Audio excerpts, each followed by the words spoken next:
第23章第1節。撒拉享受127歲，這是撒拉一生的年歲。撒拉死佇迦南地的基列阿巴，就是希伯倫。亞伯拉罕來為着撒拉哀傷啼哭。後來亞伯拉罕對死人的面前起來，甲赫人講：我佇恁中間是寄居的出外人，求恁佇遮，互我一個所在做統地，通埋葬我的死人，互我無閣看見伊。赫人應亞伯拉罕甲伊講：我的主，請聽，你佇阮中間做上帝的目標，出在你佇阮的統地內，揀第一好個來埋葬你的死人。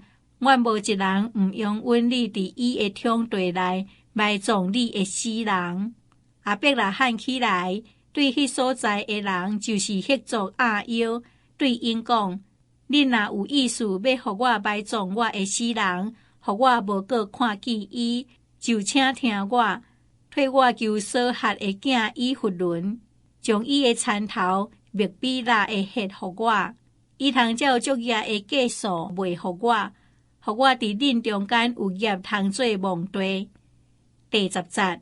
當時以弗倫坐佇赫人的中間，對迄碟赫人以弗倫佇一切入伊的城門的赫人的面前，應亞伯拉罕講：毋免，我的主聽我，我要送你迄區田，連迄內面的血也互你，佇我同族的人的面前，我互你，通埋葬你的死人。亞伯拉罕就佇迄所在的百姓的面前亞猶。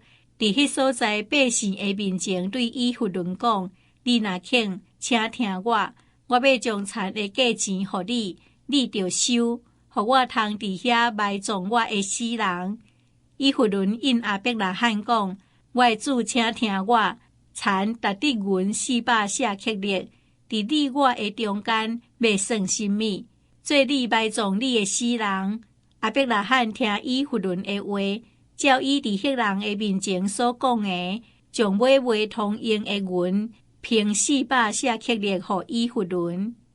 對迄碟以弗倫的田，佇麥比拉萬里的頭前迄區田，甲迄內面的血，甲田內以及四圍一切的樹木，佇迄族人甲一切入伊的城門的人的面前，攏定着歸予亞伯拉罕做業。